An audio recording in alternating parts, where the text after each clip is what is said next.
to our show. Join our flow. It's the 52nd Street PROJcast. Hello from Hell's Kitchen. You're listening to the PROJcast, a podcast created by the community at the 52nd Street Project. We are a nonprofit in New York City that partners the young people of Hell's Kitchen with professional artists to create original work that is then performed free of charge in our Five Angels Theater. I'm John Sheehy, Director of Institutional Advancement here at the project. It's June in New York City, and that means the close of the school year and graduation ceremonies and transitions into summer. Some of our Smart Partners will take a break until school starts up again in the fall, while others are seniors who will be going to college, perhaps in other parts of the country. Today, we have one last Smart Partner conversation between Sarah and her Smart Partner, Lynne Rosenberg. Listeners to the PROJcast will know Sarah and Lynne from their conversations over the years, especially as they competed in The Amazing Race. Also, Sarah has been interviewed multiple times for our teen ensemble productions. Now, Sarah is going off to Boston University in the fall. So the pair sat down together to take a look back over the last 8 years of Smart Partnering, what they've experienced, what they've taught each other, and what they're looking forward to. Take a listen. Here we are, Sarah and Lynne, for the final PROJcast recording. How are you feeling about that? I did not know it makes sense that this is the final, but I have not been thinking about it in that way.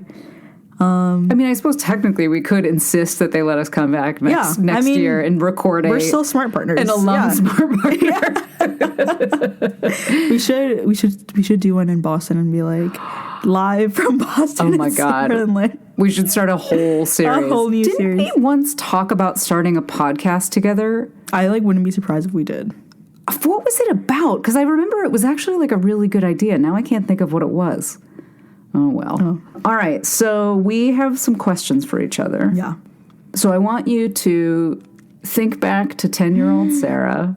Is that too much? It's a lot, but I'm ready. Okay. I can handle it. Think back to 10-year-old Sarah, and I'm curious to hear what you thought having a smart partner was going to be like. And then what was similar and what was different from what you thought it was going to be?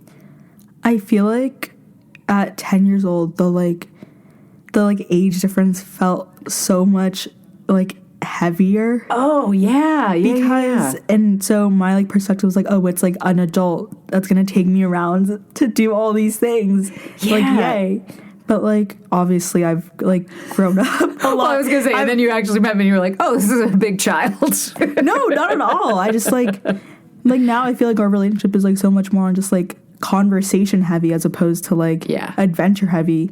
And I think it was just meant to be. I love the way it is. Me too. I can't imagine the basis of our relationship being built on plans of doing this and going there. Which in some ways it was early on. Yeah. Because I think it's this, especially as at that time, what was I, 36 or something, thinking about, okay, I'm going to hang out with a 10-year-old, you want to have stuff ready to go. Exactly. But I think very quickly, you were always such a deep thinker that it just got so interesting so quickly. Exactly. To be having interesting conversations. And Yeah. And then sort of related to that is why, when you were 10, did you decide I would like to have a smart partner? Do you even remember? I don't even remember. I think it was just Joanne asking me would you like one? And I was like, sure. Yeah, sign me up. What probably predated that was me after doing your play going, I would like Sarah to be my smart partner. How do we make that happen? Well, I didn't think I would get you. I think they just said, I think it was just you sign up, be I would like a smart partner. Yeah. But I couldn't imagine. I never even thought about the fact that I would get anyone else but you. Oh, really? Yeah. Because we had just done the show together? Yeah, I can't imagine having anyone else. Yeah. Oh, I love that. I can't imagine having anyone else too. It's funny. Everyone now, people who are involved with 52nd Street Project, people who aren't involved with 52nd Street Project keep asking me, well, you're going to have another one? And I was like, can everyone calm down? First of all, Sarah's going to be you. And so I'm going to be down the road from her half the time, Yeah, this would be a very different conversation. That's true. If you were going to California. If I was But even then. we would have found a way. It would have been Zooms, calls. Yeah. we did the pandemic. We can do you. We can do like across the country, which we're not even doing because I'll be 20 minutes. No, we're not. But I would fully expect that at some point you go abroad, either for a summer or for a full semester or year if you want. Like but we know how to do that. Yeah.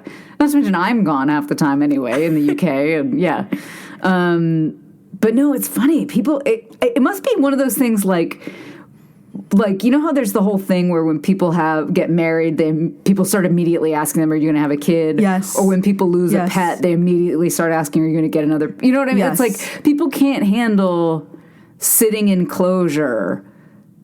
You know what I mean? Yeah. Instead of like immediately moving on to something, and I'm like, I get that. First of all, this is a unique situation because you're going to be so close to where I am so often, but also I'm like, no, like this was such a special 8 years of my life. I mean, this was like a life-changing period of my life. Like I'm not going to just move on.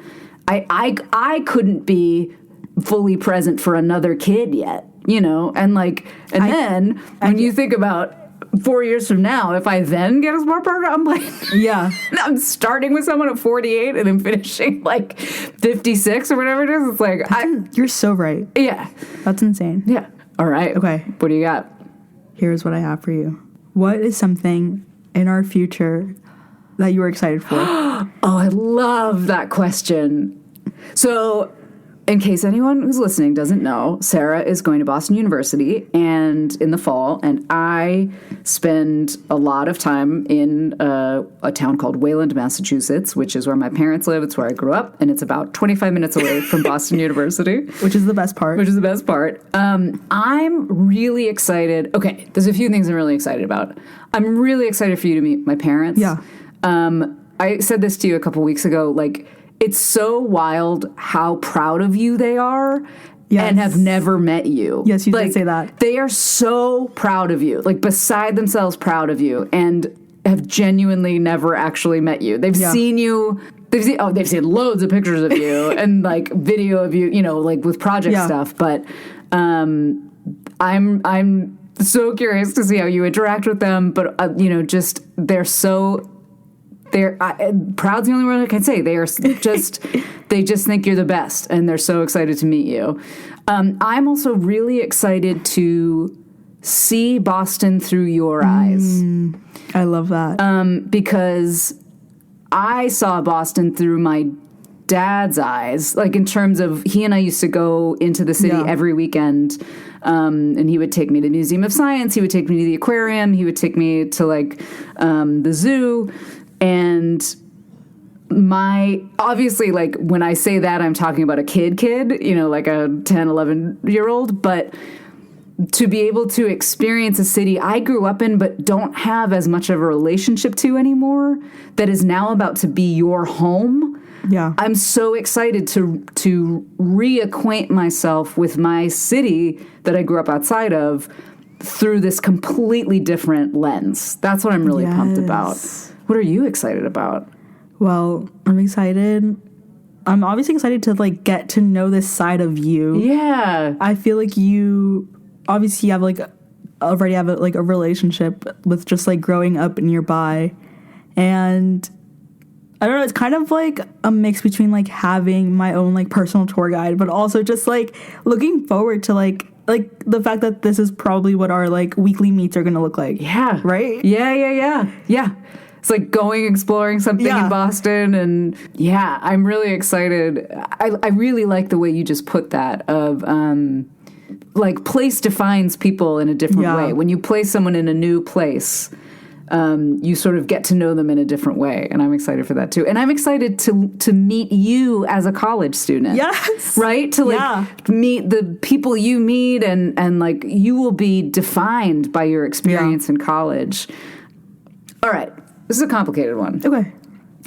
So in the education world, we talk about this concept of modeling, that as a teacher, you can actively be teaching something, but really the strongest lessons that students will learn from you is modeled, are lessons that you have modeled just by being who you are. So I think a lot about that as a college teacher of kindness, presence, deep listening, all of the things I want my students to learn.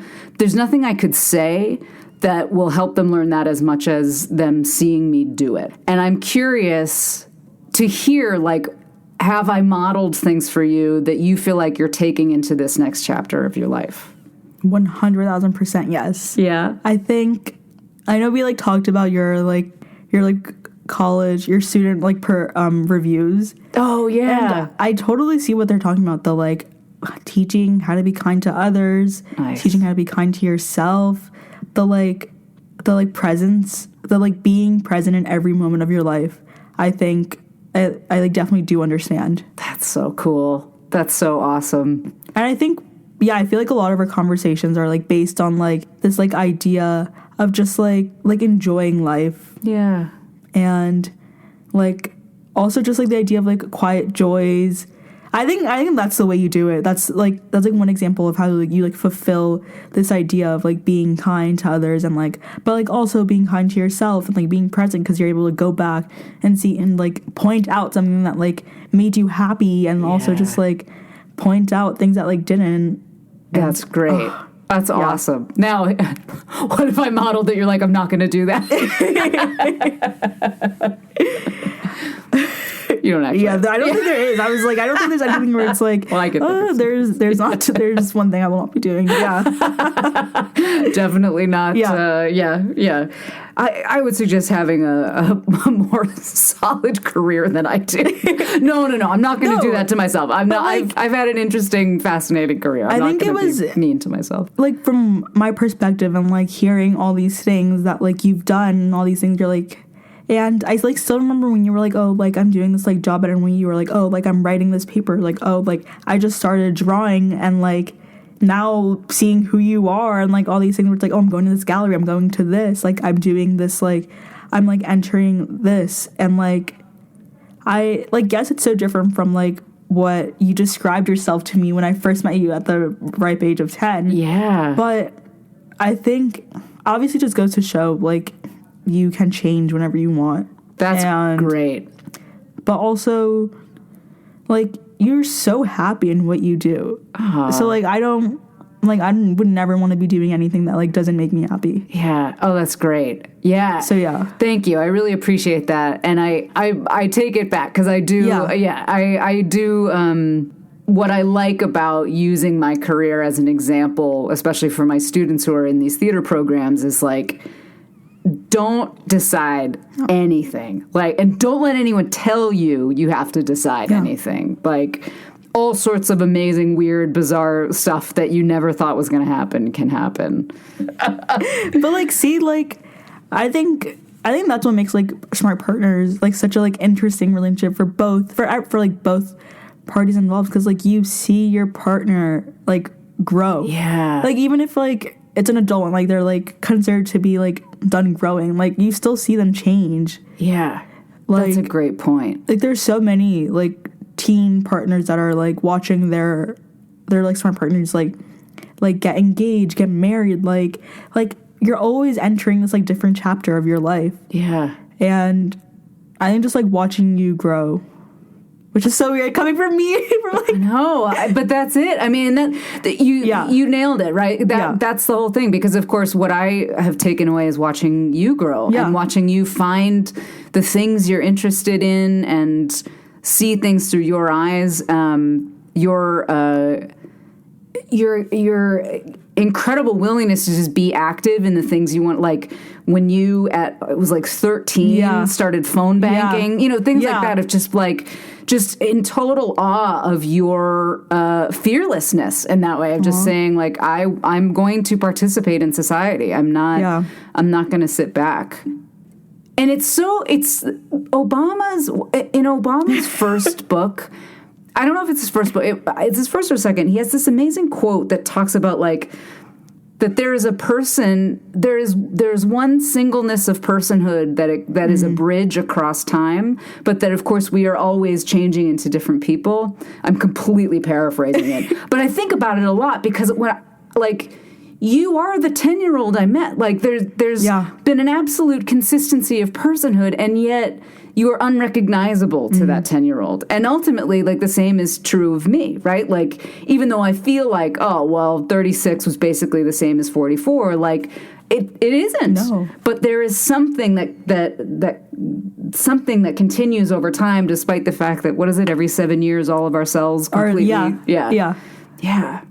All right, hit me. Okay. To our listeners, if you do not know, Lynne has been directing me for the past, 4? Yeah, we started in... Did we start in February? Yeah. February, March, April, May. Yeah. 4-ish months. Yeah. And the upcoming writing, is that what's called? Writing on the Wall. Yes, I think. So my question is, did you learn anything new about me from directing me in teen ensemble? Oh, that's because it brought on, I think, a new level to our... Obviously, you had been my actor and playmaking, but all of my, but I feel like all of my, project experiences... you, after that, you haven't been, involved in them. Right. And so, obviously, teen ensemble is something you've done before. Yeah. But, this is, a new group. That's such a good question. First of all, I was really impressed with your commitment to memorization, really early on. I was so stressed that I would not. Well, this was, the first time we had a traditional script. Right. In the sense that, the script was in lines that we had devised or last year we didn't have the script. So yeah. But yeah. Well, I mean, not to say that you have that you're a different person, but I see aspects of our conversations show up in the way that you direct us. I think it's so clear that you understand that directing shouldn't be you telling us what to do. And, but I think it's just it's such an accurate reflection of you you are. Oh, that's so cool because you want, it's funny, it kind of comes back to this consistency of personhood. It's you want to make sure that you're professionally and personally living what you believe, what you believe in. Yeah. And so that's so cool. Thank you. That's so cool. And I think with teaching and with directing, I know that if I had done this 10 years ago, it would have been a very different thing than now. Yeah. Yeah. Because I've just become, honestly, I have to in some ways attribute it to the pandemic because it was you had to just start really getting quiet and listening to yourself. And I think I got more comfortable with who I am and also got much clearer on that I've got this one North Star that I want everything to point towards. Wow. Regardless of whether it is a thing I'm making money doing or a thing I'm volunteer doing or a thing just me interacting with people. I want how I show up in the world to point towards this North Star. And I told my students, it's funny, it was the day after the election, and so it was a really rough day. But one of the things I said to them is look, my life, when I made that commitment that I wanted to be of service, whatever I was doing, it got both much, much easier and much, much harder. And it's easier because it's so clear, you just keep pointing towards that star and you don't judge yourself when you can't point towards it and you just keep coming back. And it's much harder because it means you commit to being present with how much pain is in the world. And so for you to say that you see that in some ways, to me, to see that North Star show up in how I direct is just a gift. With you, I think the thing that keeps popping into my head, and it's not that I ever didn't think you were going to take this seriously. It's just that I know acting isn't it's not what you do. It's not your thing necessarily. I think in our show, given our actors, I think it's very clear, that there are different levels to involvement and passion and just I think I accept it for what it is. So I'm but what I will say is I know you're funny. I know how funny you are because I've spent most of the last 8 years of my life.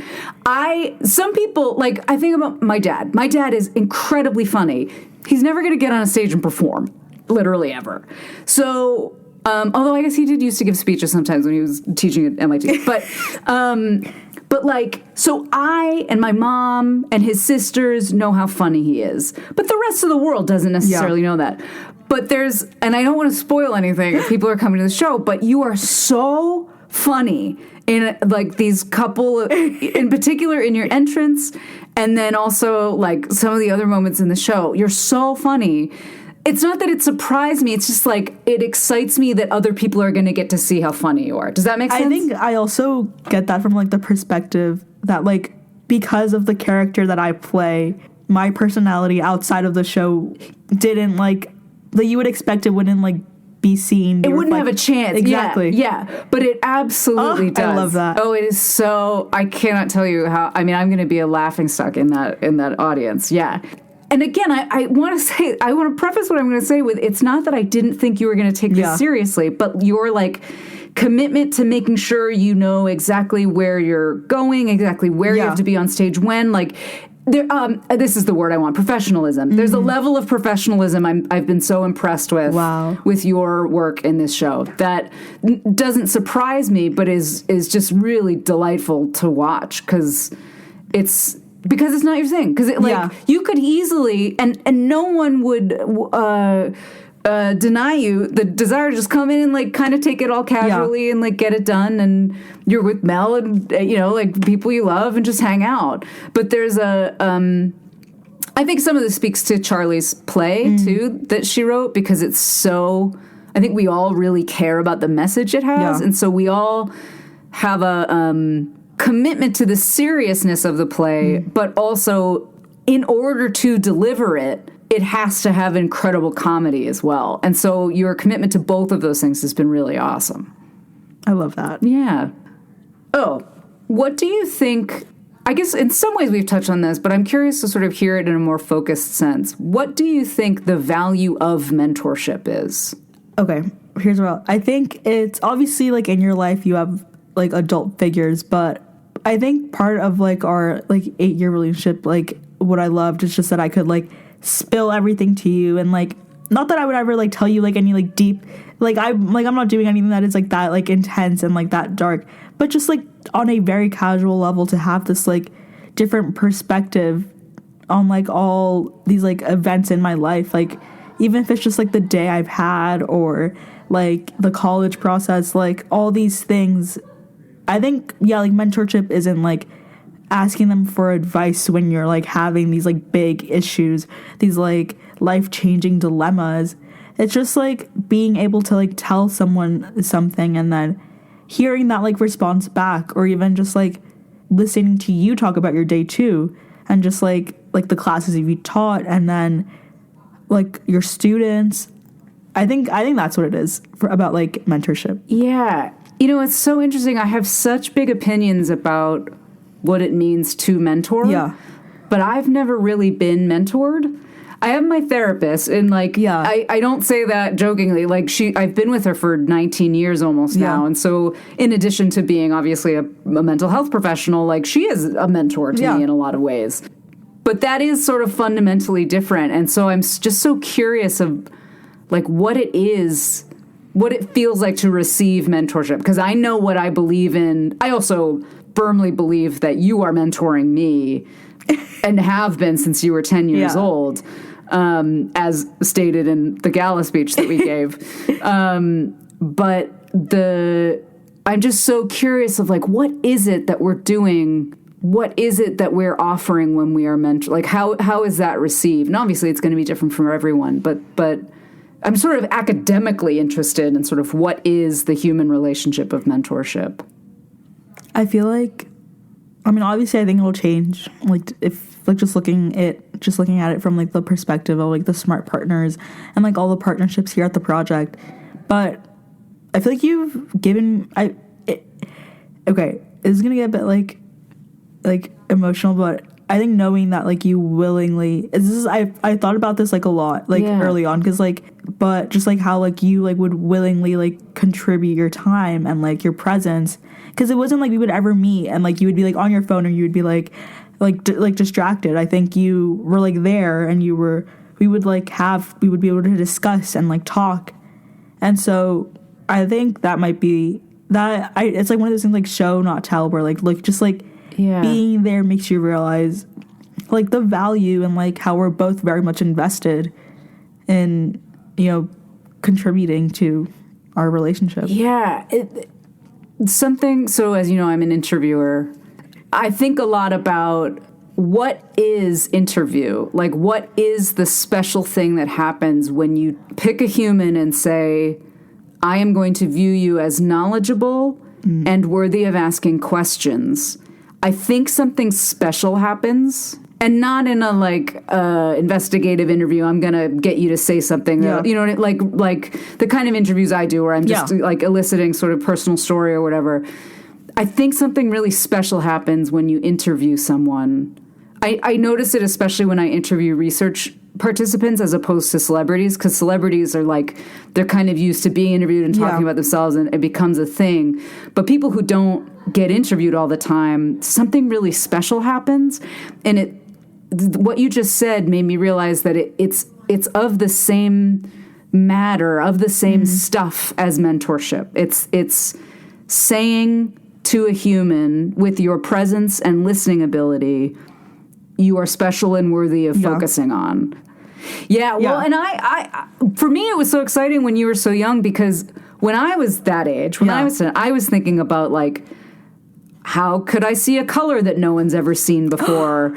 How can... I think about that too. What if we're all speaking completely different languages, but our ears translate? Like, we talked about all these things, and I felt like so different from the world as a kid. I like thinking about also just like, if we all see color differently. Yeah. What if we're all seeing it completely differently?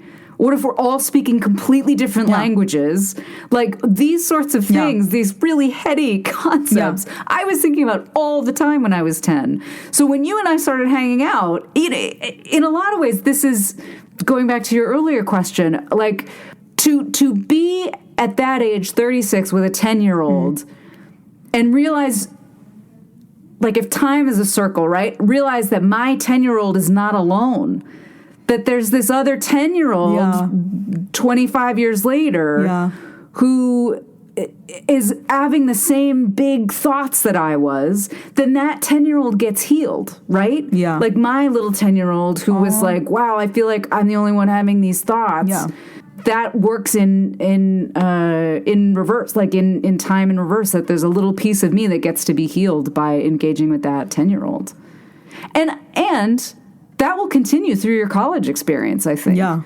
Because I think about how much more you understand about mental health and self-care than I did when I was going into college. And, like, we weren't talking about mindfulness, we weren't talking about compassion, like, I didn't have meditation in my life, like, I didn't know how to talk about anxiety or depression, and, like, I feel like your age group in general, but you in particular, have just such a good grasp on how to take care of yourself in that way. Is there anything, like, lesson or just, like, thing that you have learned from me? Oh, God. I mean, not like, in some ways, it's what I just said. That's sort of like healing myself. What were you going to say? It's not like what? Not necessarily like something that, like, oh, like, she is so smart for having said this, but just like something about me that, because I feel like there's so much that you say or, like, you do that, like, that will find its way into my day-to-day life. Yeah. I mean, you don't need to mitigate that question. I'm the one who asked you, what have I modeled for you? So you're fine. I did feel really arrogant about asking that, but also I'm interested in the concept of modeling just generally. You've been so sure in who you are so early on. Really? Yeah. I mean, you knew so young that there were things you did or did not want to be doing. I never saw you morph yourself in any way to fit anyone else's needs. I don't know if I'm saying that right, but, like, you've just always been who you are. Aww. And that is so refreshing. You just have always struck me as so strong, just so, like, grounded and clear in what was going to be good for you and what wasn't. And I think that's the main thing. You have a perspective, like, things rolled off your back in a way, especially, like, whether it was, like, you'd get stressed out for school, but I never got the sense that you were really hard on yourself if things didn't go the way you wanted them to do academically. I think that comes a lot from you, because I think, well, just like the like, I never took anything personal idea, Because I think you once told me you were like, regardless of like who you are, like there are people out there who will not like you for things that you cannot control. Yeah. And so like, I think that just completely, not that I was ever striving to be liked by everyone, but just like it made me, I think that added to like the like sense of like confidence and like sense of like just identity. That's so cool. Yeah. It's so funny. That's such a cool feedback loop, right? Yeah. Because here I am seeing this thing in you, and you're like, no, but that came from you. Yeah, but because you said that so early on, and I'm like, I'm not saying like it like stuck with me because I like it like completely. I think that also like adds to like the being so sure of who I am. Yeah. Even like in my own life, I'm always thinking about like whenever I like make a choice that it's like, oh, this is so like mature of me, and I just think about it. My brain is like still developing and how this like and how it's clearly like developing in the right direction. Yeah. I think also I just have to shout out your parents. I've always gotten the sense that they gave you so much, you and Kathy, much space to become who you are. Like I've just always, and obviously I'm like getting third party information other than like occasionally hanging out with your parents, but I've just always had the sense that they trusted you both so much. And that's wonderful. It's just it's a great gift. And they've always supported you, in everything you want to do. And also, I mean, I've said this to you before, they must love this place. Like, the fact that they've got somewhere that's like 4 blocks down the street that is like incredibly wholesome and like will have all these opportunities, like that has just been here this whole time. Like, that's pretty awesome. Yeah, I always forget that not everyone has a 52nd Street project in their lives. Yeah. And whenever I'm like, whenever I have to like tell someone, I can't do that because I have to be here. It's not like I don't even know how I would describe this place to like someone who. Yeah, do your friends ask you like, what is this thing that you do? Like I tell them what I do, and like I'll show them like stuff that I've done here. But it's just like such a weird thing to like describe because it's so much more than like theater. It's so much more than like I genuinely like there's. Like, I mean this so literally, like, there's no words to, like, describe this place because, like, it's, like, all in one. But it's also, like, so much more than that. Yeah. I mean, I don't think there's any better place we're going to end than that. I think that's absolutely perfect. I just mean this interview, not you and I. No, No, I never thought that. Trust. I don't think anything says it better than there are literally no words to describe the 52nd Street project. I try to. No, I've tried, but, like, it never gets across how special it is, I think. Yeah. Every time I've tried to put words to it, it just doesn't. Me too. And as someone who struggles to find community sometimes, this has been the one place for me that I started volunteering here in 2011, and it's just been the most consistent home.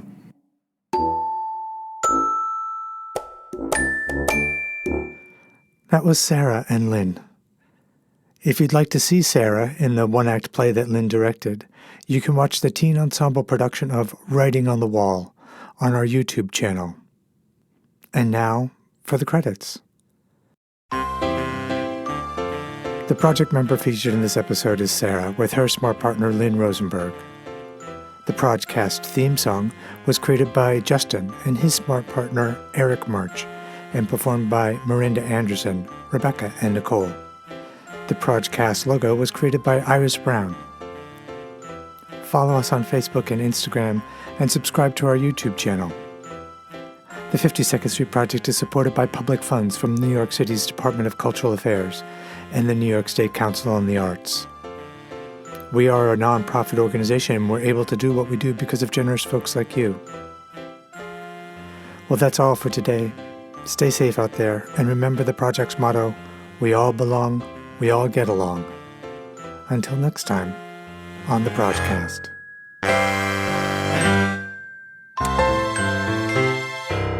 See you next month. Wait, nothing rhymes with month. On the 52nd Street PROJcast.